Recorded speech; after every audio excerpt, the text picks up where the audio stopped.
morning, CSO Parker. morning. Isn't that just great that you guys are here? I love to see these beautiful faces. And as you can see, I'm still celebrating the new year. You know what? I just discovered that my best holiday is actually the new year.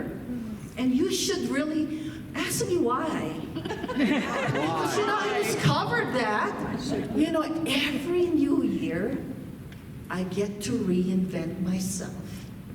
I get to be grateful. Yes. I get to really throw away the things that no longer work and start a brand new year. So I want to celebrate all the time the new year. I love it so much. Anyway, folks, my name is Shirley Leong, and I am a Science of Mind minister here at Centers for Spiritual Living. I have been a practitioner for 3.5 years now and counting, and definitely loving it. Now, our practitioners can be identified as this beautiful white and gold stoles, and we have been trained for 4 years to provide spiritual support and prayer for you. So we're always here.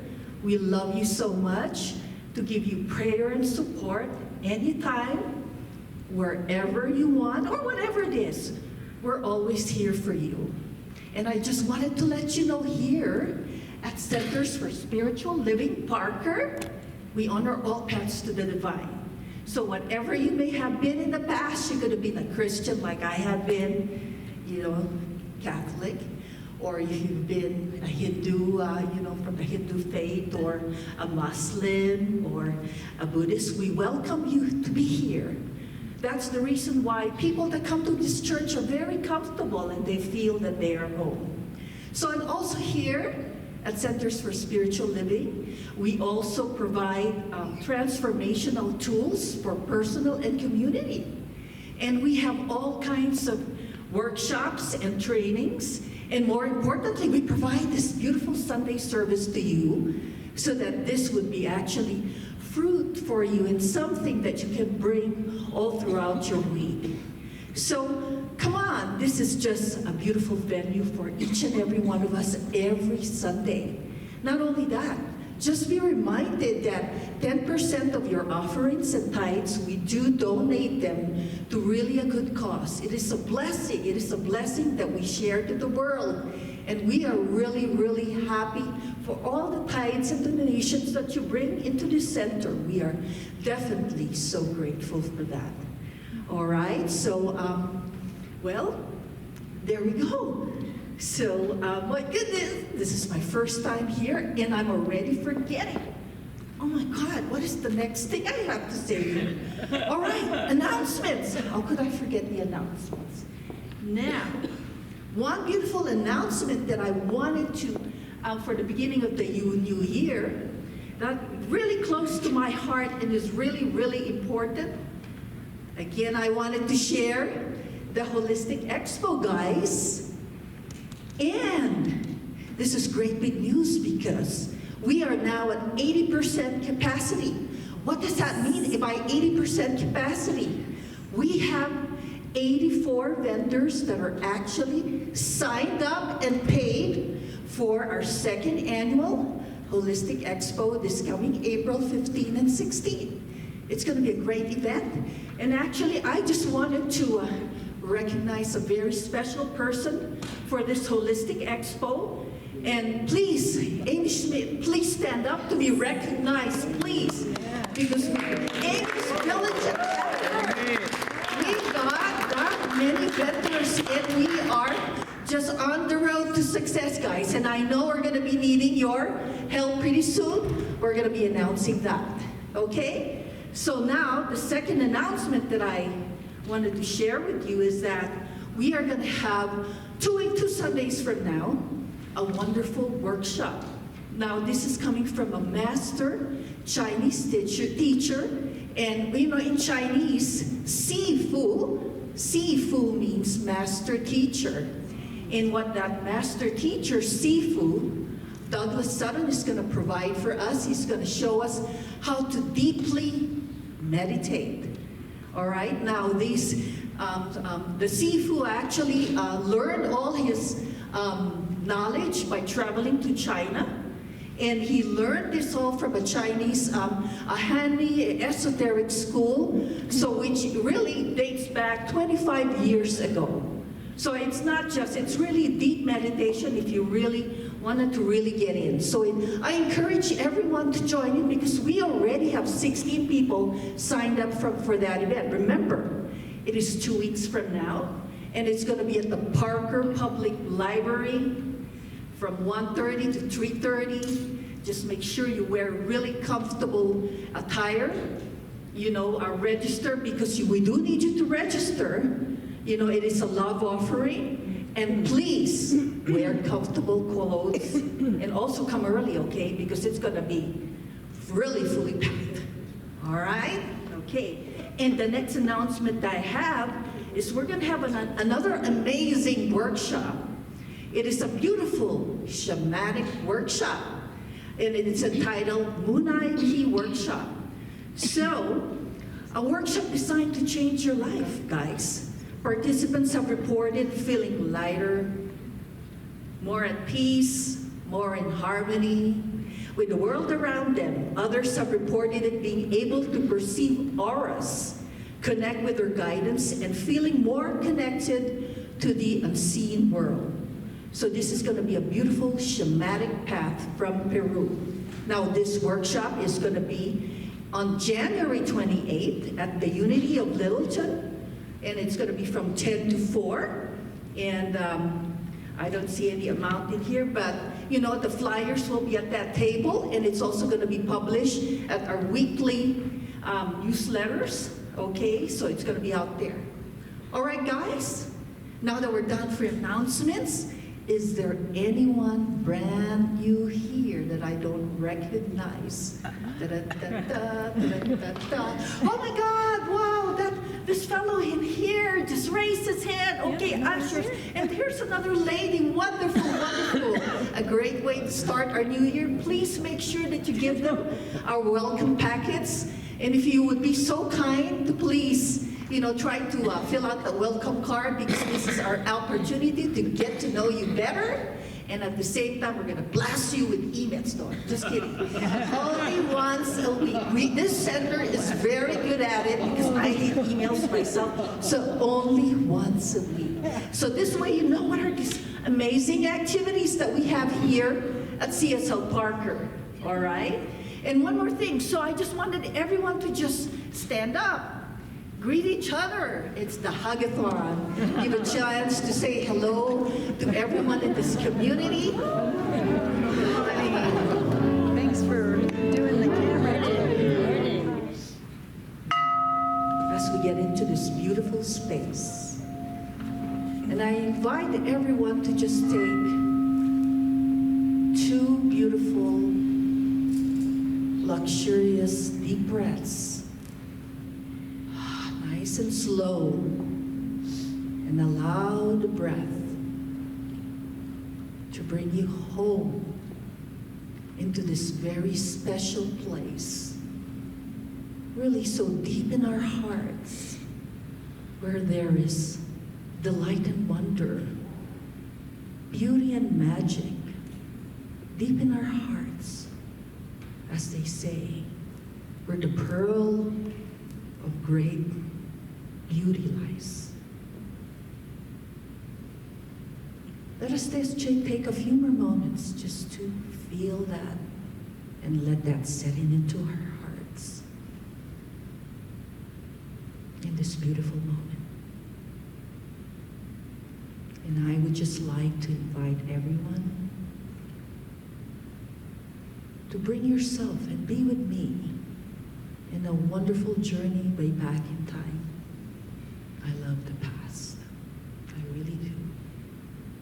And I want to invite you to this time and place when we were so young, so full of energy and full of life, where everything was just magnificent. And can you just remember that one time after a day of hard work of play, you come home and there's baked cookies right there at the dinner table ready for you to devour. Wow. Mom's got that ready for you. And do you remember those days in the spring when you saw the change from winter to spring, where the flowers start to come out, where the leaves are starting to come alive, the freshness of the air as you go down the street, hopping, loving it. And do you even remember the time when you see the little caterpillar slowly transforming and changing itself to this beautiful butterfly? Oh. And do you remember the time when you see snowflakes coming down for the very first time and how it feels on your cheek? So cool, so wonderful, I get to make a snowman. So what is it for you to bring your heart to this place of warmth? What is it for you?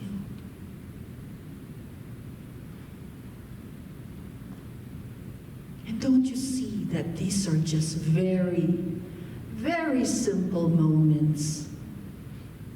But what's so special about it is that you were connected to this universal power. You were so in tune with nature, and you just love it.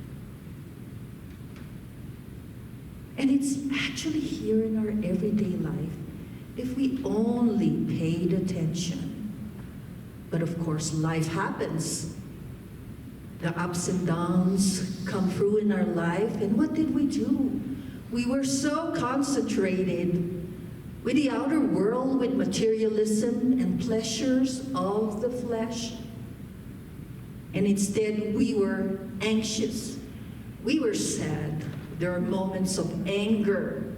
There are moments of limitation, of jealousy, of envy, of having to do more and more and more of what? Of accumulating all these things that are impermanent and don't really do anything for the soul. Remember those beautiful moments? They are just when you are in your inner world, fully connected with the divine, where things were permanent, where you can appreciate beauty, when you can feel the love and the joy and the peace and the oneness and the wholeness. This is what is permanent, and this is what fills us up, my friends. So I just really would like to invite everyone, very simple. Every morning when you wake up, first thing in the morning, take a few deep breaths. A few deep breaths only. And remember to be grateful for the beautiful things that came your way. And make the decision to take action. That this day is going to be a beautiful day. This day is a gift from God. And on this day, I get to reinvent myself. Remember that. And so it is.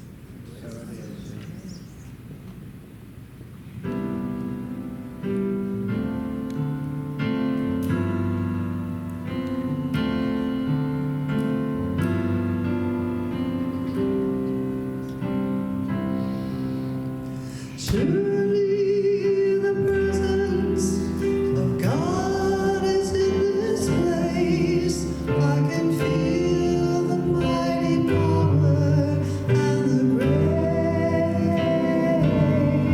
I can hear the brush of angel wings. I see glory on each face. Surely the presence of God is in this place. Now I would like to share a reading from this book, this Life is Joy from Reverend Dr. Roger Teal, a global spiritual leader in our movement today. To have lost track of the joy of spirit is a great tragedy, guys. Though a repairable one, I should say. This joy is so much more than the fleeting pleasures most try to get by in their daily rounds of life. In this joy is power. Power. The power to endure, to continue on. In this joy, guys, is creativity. For joy is the mighty dance of possibility. In this joy is aliveness that nothing has the power to dampen. In this joy is vision. Vision. A vision of a greater magnificence of life beyond the squalor created in human affairs. In this joy is oneness and community. For joy unites all in its commitment to exalting creation. In this joy is the heart of prayer, for joy is the big realization that it is well with the soul, no matter what. And from the heart of Hinduism, the infinite source of joy is infinite. Wow. Ask to know the infinite. It is our source of joy. So please join me in prayer. I know that there is one power, one life, one creative mind. It is the I am that I am. With so many names, it can never be named, for it is infinite and it is the no thing.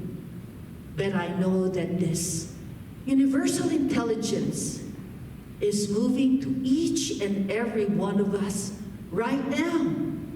And I know that it is powerfully moving through our wonderful speaker.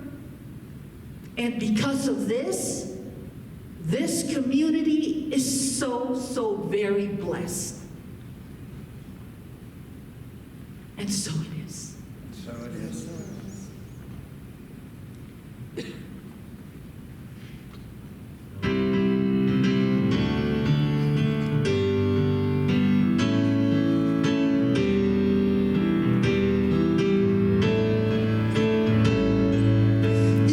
Use me, oh God, I stand for you, and here I'll abide as you show.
music, and thank you so much, CSO Parker Band.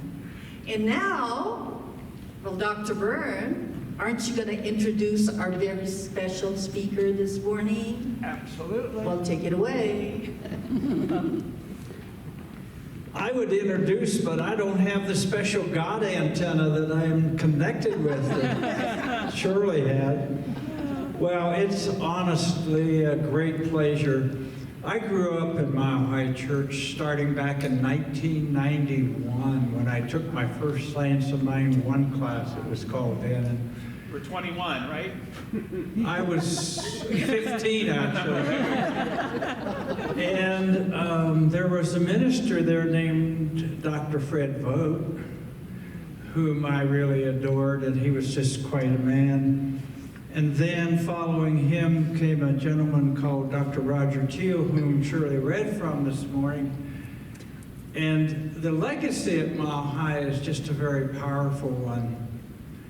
And one of the, as one introduces another, you could go to the bio, but you've all seen the bio from the e-blast. So what I want to say about our speaker today is he comes so highly recommended because, as I understand it, that Dr. Roger Teal said, well, who is my successor going to be at Mile High? And he invited Reverend Josh Reeves to come and apply to be one of the lead ministers there. And as far as I'm concerned, when that happens, that speaks volumes for me because there is not much a higher, greater endorsement than Dr. Rogers. I had the pleasure of working with Dr. Roger on the Board of Trustees at Mile High. I'm now the board president here at CSO Parker. And I want to tell you, just a great honor for me to introduce Reverend Josh Reeves, who will be speaking on what was and what is. Let's please welcome Reverend Josh Reeves. Thank you, Vern. Is it me? Is that speaking? I can always switch over to the other mic, too. Good morning. I'm sure everyone can hear me okay anyhow, right? It's so good to see each and every one of you. It's so much fun to speak in a new place as well. Two things always happen for me when I get to speak to a new spiritual community. It doesn't matter how many people are there. And the first is just an immense gratitude to just gather in a place like this where we all come together in honoring a higher power, the mysteries of life, the desire to make our lives better, and to have hope for humanity. So it always inspires me to be in a place like this. And the second thing that always happens is I hear the voice of Mark Twain, and he always says to me, he says, Josh, remember, it's better to let people think you're dumb than to speak and remove all doubt. So two sides, we can contain that, and it's so good to be. Shirley, you are so powerful. If ever I need reminding of the truth of who I am, I'm going to call you. And Donna Lynn, did I have that right? Beautiful voice. Thank you, band. It's great to be here, and I want to begin this morning by inviting us to think about what is our enlightenment story? What is the story of your enlightenment? And I want to pause there because a lot of us, when we think about enlightenment, I think we misconceive it. We think that it's some sort of permanent level of a high spiritual realization or being some sort of spiritual superpower, when to me it just means to be awake, to be aware. I don't think enlightenment is a fixed state. I think it's something that we can do our best in each moment to be aware of and to comprehend. They even say of the Buddha that after he achieved enlightenment under the Bodhi tree, that he walked into a village and people could tell there was something special about this guy. And someone said, are you a magician? He said, no. He said, are you an angel? No. Are you some sort of spirit person? No, the Buddha said, I'm awake. I'm awake. And so whenever we're awake, we're enlightened. But we all have stories, spiritual experiences that we've had that the trace of them stays with us. We never quite forget them. Do you have one? Anybody? I'm not going to make you share. I had one in 10th grade. I was in a high school photo class, and I had just discovered the church in Huntington Beach, California. And I had a little book called This Thing Called You by Ernest Holmes. And it's still today my favorite Ernest Holmes book. Anyone here not read it before? No, I want you to have that one. Sure? Yeah. It's a beautiful book. And I'm reading the thing in class. I'm in high school, and it's kind of just like a bunch of positive googly goop to me. It's current renditions of the book say, once you pick up this book, you'll never put yourself down again, which is true, but it's a little corny, right? And so I'm reading this book, and I'm in this classroom, this high school classroom, where we're all trying to be so different. You know, there's a jock, there's a gothic kid, a heavy metal person, all of that kind of stuff. And I come upon this paragraph, and it says, think for a moment upon those few whom you have lavished a particular affection. Now permit your imagination to include more. Think to yourself, what would it be like if everyone I met should arouse in me the same deep affection? And I paused, and I immediately struggled with that. I have these few people who I care about most, and you're saying feel that way about everybody? Well, wouldn't that make them not special anymore? Why would I do that? And then I read the next sentence, and it said, dare to lose your small affection and find it multiplied through greater union. That was the key phrase. Dare to lose your small affection. And in that moment, I had a brief. I have just as many unenlightenment stories as I do enlightenment stories. But the experience there was this experience of oneness with all of us classmates trying to be so different from one another. It was a sense of love, and it was the realization, something that's kept with me my entire life, this message. Dare to lose your small affection. Just when you think you can't love anymore, just when you think you've gotten to the apex of life, that it's right where it's supposed to be, just when you think you understand life just as it seems to be, think again. There's more love to discover. There's more life to be lived. There's more of who you are to bring forth and become. Dare to lose your small affection. And it's been with me my whole spiritual life. It was with me leaving a relationship once where you're ever in a relationship that's not going well, and you say to yourself, I think I might want to be miserable with this person rather than happy with anyone else, because you don't know if there's something better out there. It came up for me then. It came up for me in choosing to become a minister. Dare to lose your small affection.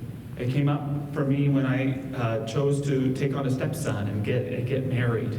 It came up for me when I moved from California here to Colorado about 5 years ago to be a part of Mile High Church, and I'll talk a little bit more about that, Vern, in a little bit as well.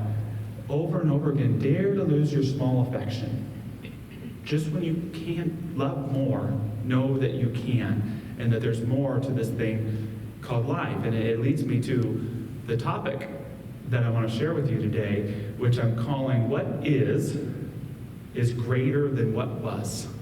It's an essential spiritual idea that I don't think we talk enough about in our teaching. That what is always greater than what was. That if God exists, if your good exists, if hope for humanity exists, if a better life exists, they must exist where? Right here and right now. And yet, when I throw out this question, let us answer it honestly. How many people think the best of our life is right here and ahead of us, or is it behind you? The best of your life. You don't necessarily have to answer that either. But just like I was struggling with dare to lose your small affection back in high school, I think some of us can struggle with this idea that what is greater than what was. What about the good old days?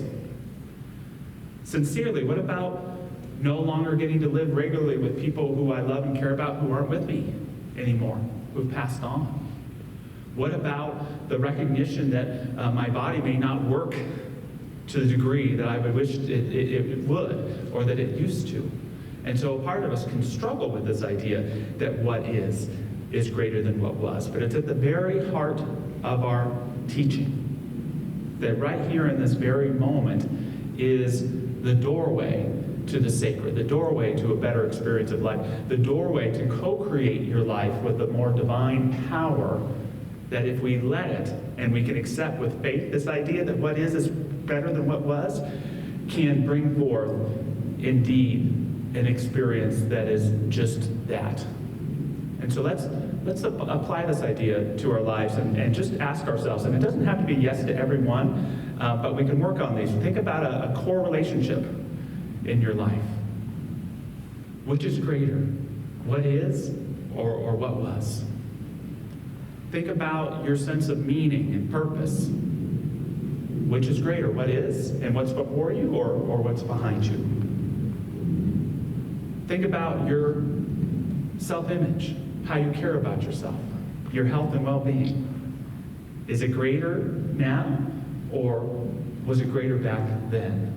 And I'm not asking or saying that it should all be yes to greater than, but can we be open to that? That the best of our life is right here and right now and ahead of us. And the key to this whole change your thinking, change your life business that we talk about in our Science of Mind and Spirit teaching is that we can look at all the important areas of our lives, and where we're experiencing limitation, we can point our finger somewhere else. But at some level, we can explore this idea. If I change my attitude, if I change my behavior, if I change my thinking, I might have an experience of this area of my life. For me, it would make a shift to look at my spouse in the eye and say, sweetheart, I love you more today than yesterday. Can you complete that line? But not as much as tomorrow. There we go. Don wanted to sing this right there. Can you feel that shift? What would it mean to write yourself in your journal and say, I'm going to love myself more this year than ever year previous? What does it mean to say that, as Emerson said, it's not length of life, it's depth of life. And whatever is before me this year, I'm going to dedicate myself each and every day to experiencing the depth of life, the meaning of who I am, and what is most sacred and valuable to me. To make these little shifts and to work daily towards the achievement of them is to expand in the experience of all your goals. Another quote that I don't have memorized from Ernest Holmes in this thing called You that I just love. He says, you rob no person when you discover your own good. You believe that? You rob no person when you discover your own good. You limit no person when you express a greater degree of livingness. You harm no one by being happy. You steal from no one by being prosperous. You hinder no person's evolution when you consciously enter into the kingdom of your good and possess it today. And this is a powerful point because so many of us, we can get in this relationship of guilt about being happy, about experiencing our good, that it somehow could take from someone else. Or we get so caught up in thinking what was is greater than what is, that we hold ourselves back from the gifts of the now moment, from being fully present, from allowing ourselves to be renewed in the now. And you don't have to say this, but I invite you, you can say it along with me. Let's turn this into an affirmation. I rob no person when I discover my own good. I rob no person when I discover my own good. I limit no person by discovering a greater degree of livingness. You can do it, you can do it. And lastly, we'll stop at I harm no one by being happy. I harm no one by being happy. Hear that. Oh, and I love how you say that too. Just like a chorus. But we can hold ourselves back in that way. And I want to say for folks here, some of you are new here today, and so this may not apply, but part of why I wanted to come to Parker CSL today, knowing that you're in a time of transition and embracing new change and new life, is to affirm for you that what is for CSL Parker is greater than what was. That what you're stepping into in spiritual community can be better. Now remember, when it comes to our past, this isn't to devalue them. Our pasts are incredible things, our memories, our relationships. The best thing we can do is to make sure we carry them on in the present. But as Ernest Holmes sometimes refers to them, the dead corpses of yesterday in our thinking can sometimes convince ourselves that what was is greater than what is. And so it becomes this kind of defense mechanism against the joys of now. It takes a kind of faith to step into our future based upon our anchoring in now and not on the stories we've told ourselves about yesterday that aren't serving us anymore. And so I know for your spiritual community that the best is ahead. Vern was talking about me getting to go to Mile High and getting a call from Roger Teal, and I knew I wouldn't go to Mile High Church if I believed that Dr. Roger had to believe that what was for that spiritual center was greater than what would be. He had to have a vision for its future that's greater than its past. And it's a big, successful church, so that's really hard to do. And I know I had to do that as well. And as I shared earlier, and that's why I'm going to share the story with you, it was a big experience for me of learning to have that faith that what is and what is ahead of me could be greater than what was past me. Because it demands a lot of letting go sometimes. And the church I was at previously, it was called the Seal Beach Center for Spiritual Living. I loved it there. I got to serve there for 7 years. I lived on the beach. I call it my trifecta because I could walk to the church, the beach, and my favorite Irish bar. Hopefully not in a mixed up order because that could get messed up on a Sunday morning. But I loved it there. And I remember when I signed my contract there, what they call a letter of call, I said to myself, Josh, 5 years and you don't think about doing anything else.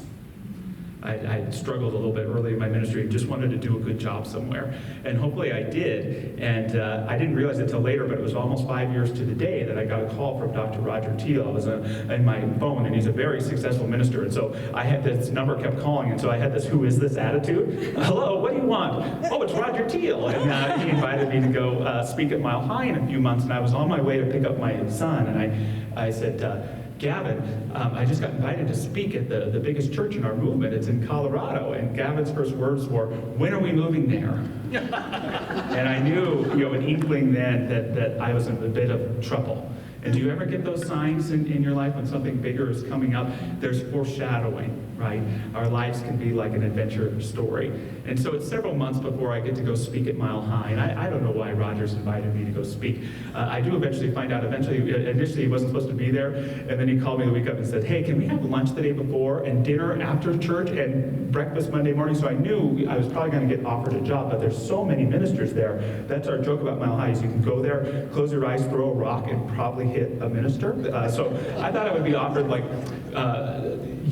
Minister of Janitorial Services or something like that. And I would say, thank you for the offer. It was great to speak here. So I spoke there, and it was a lot of fun, and I don't think I messed it up. And then I got to have breakfast with Roger the next day, and he shared there, and we'll keep his confidence in this. He said, I have a vision for a lead minister position at Mile High. I'm coming to the completion of this part of my ministry, and I think you could do the job. What do you think about that? And so we talked. It was just so honored, right, to hear something like that and just to hear him share that, because I don't think he had shared that decision with a lot of people yet. And do you know what I did? I went back to my hotel room and I cried. I just wept. I felt hit in the stomach. And do you know why that was? It was because the message to me was very clear that day. The message wasn't you're going to go to Mile High and be this super successful lead minister. The message, and it comes to us sometimes in life, is you are done where you are. You're done where I knew in that moment with that kind of offer, that kind of explanation, that as much as I loved where I was going to have to dare to lose my small affection. As dialed in as life was at that time, I knew I was going to have to recognize and have faith that what is and what is before me can be greater than what is behind me. And so I'm here to give you a positive, uplifting message, but I'm also here to tell you that letting go is hard. It was still almost 2 years before I said yes to Roger. That's how hard it was for me. And I still am in that fluid process. But I have a feeling there's something in your life that's similar to my own story, where what is, even though it's unknown, is so grand, and it's calling you into a greater degree of livingness, but it's going to demand letting go of some old stories, perhaps some toxic style of relationships, and maybe even ideas that perhaps served you for a time in the past, but are no longer going to serve who you are called to be in the future, to be your best self. And same for your spiritual community here as well.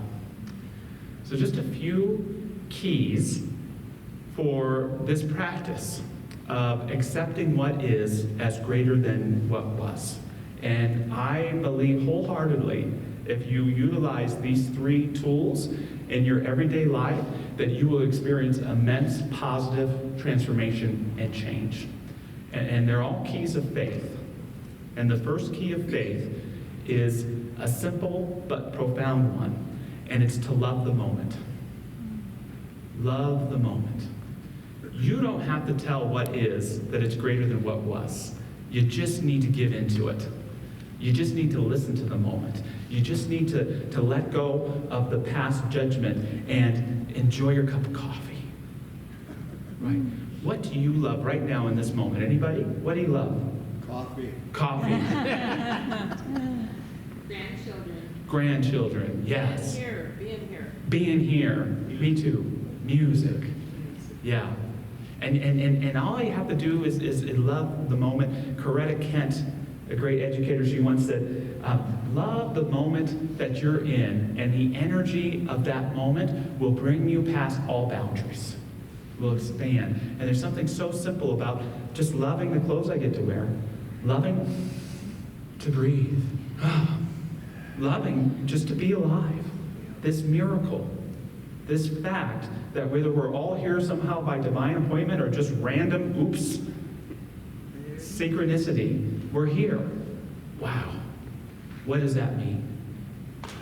You know, we get so caught up in telling the world what we think it is that we think it's our universe. We forget that it's God's universe, it's life's universe.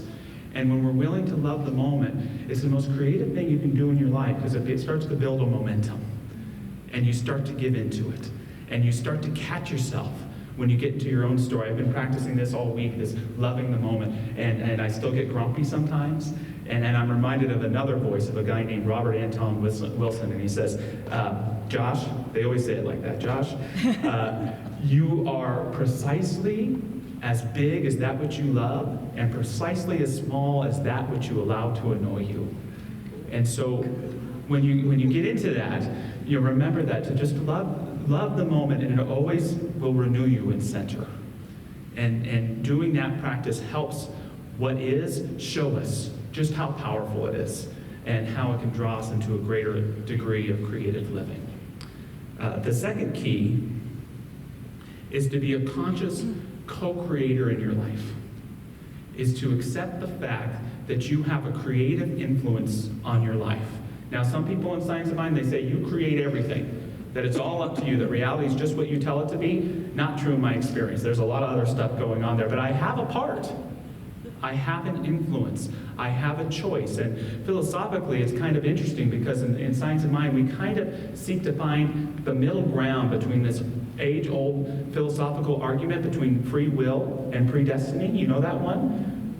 You know, predestiny says that God wrote it all up, that it's all fate, that everything is meant to be. The other side of that, volition, says that it's all up to choice. It's what you choose life to be. We find this middle ground that we call co-creation with Spirit. God doesn't just do it for us, and we don't do it all ourselves, but we work together with a divine intelligence in the co-creation of our purpose, our relationships, our individuality, all of it. And when we're working together, we see life clearly, because we're not on the outside looking in our lives, yelling at God, feeling victimized by life, nor are we some sort of egomaniac trying to, open our garage doors with our minds or whatever it is, thinking that we're in control of absolutely everything. We work together. And one of my favorite definitions of divine, it's from Ernest Holmes. It's very simple. He says that God is infinite energy coupled with limitless creative imagination. I love that definition of the divine. That it's infinite energy coupled with unlimited creative imagination. That's what the divine is. It's infinite energy. And this other aspect, this imagination, this is where we find ourselves in the divine. And when we're willing to be open at the top, when we're willing to take an idea such as our relationships, such as our health and well-being, such as the world that we live in, and we're able to invite an infinite energy into it, just to open up, we can begin to see life not as we had planned it for ourselves, but how the possibility of the divine can show it to us. Or as Joseph Campbell famously said, we sometimes have to give up on the life we have planned in order to accept the one that is waiting for us. Science of Mind and Spirit gives us the opportunity to build our lives with divine ideas. And so I invite you to think about that today. What is the divine idea that's being called forth in your life to apply to your relationships, to apply to your self-inquiry, to apply to your everyday experience? The last key is something the great Norman Lear articulates as over and next. It's that ability to let go and almost surrender into a greater flow of spirit. The idea that your tomorrow can be better than your yesterday. However, tomorrow is going to require that you get the hell out of yesterday and move in to the life that's waiting for you. And that is so hard for so many of us. Norman Lear just turned 100 this past year, famous producer, brought forth the shows like All in the Family and Good Times, the syndication of My Young Life that taught me everything I needed to know about society and what was going on in it. He has this saying, it's called Over and Next, and he wrote probably one of my favorite memoirs. It's for sure my favorite memoir title. It's the name of the memoir is Even This I Get to Experience. Isn't that a good title for a book? Even This I Get to Experience. But he talks about this idea. He's at a retirement party, probably the 50th one for him, because he's accomplished so much, and he's sharing with the crowd, as much as I've loved it, as grateful as I am to all of you, this evening is over, and I'm on to next. And he's communicating with us, the reader. He says, when something, however great it was, is over, it wants to be over without regret, because immediately available is next. Reflecting on this later, I imagine building a hammock between over and next, and realize this is where the struggle to live in the moment resides. He also says, as much as I love being with you in this crowd, I'm still looking forward to that first taste of coffee in the morning. When we can have that kind of creative spirit, where we can look forward to what it means to co-create our lives with that divine presence tomorrow, and not be mean about the past, not forget that it was there, but take the best lessons of it, take the best legacy of it, but to be willing to step into this present and this tomorrow. And even though there's so much unknown with it, that's where that faith comes in. That's what I know for me in 2023. That's what I know for each of you in 2023. And that's what I know for your beloved Parker Center for Spiritual Living. That even though some of what may be ahead is unknown, what is most certain is your virtues, is your values, and that there's a divine energy with you, willing and ready to co-create a great spiritual community, just as we accept co-creating a great life. So just take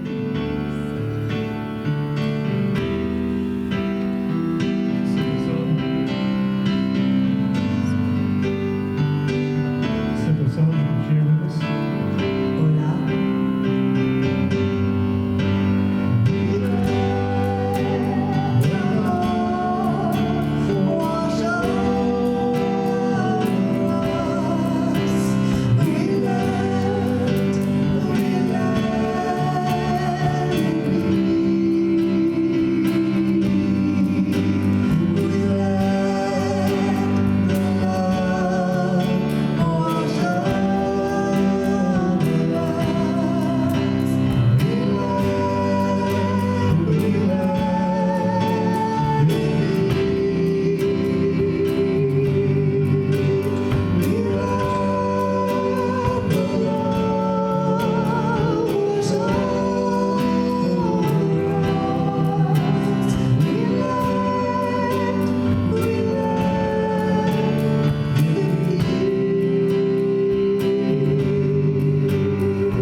forms. You can give off your time, your talent, and your resources. But you got to remember, with gifts given from the heart and willingly, they come back to you multiplied. And this gift, please repeat after me. I just wanted you to place your gift in your hands, all right? And place it over your hearts and repeat after me. I'm so glad that the ushers are always on top of these things and have it ready, the baskets circulating. Well, take two. Put your gifts over your heart and repeat after me. I give this gift for you. I give this gift for you. I give this gift for me. I give this gift for me. And as I give, And as I give, so shall I receive. so shall I receive. Love you all. Thank you. Okay.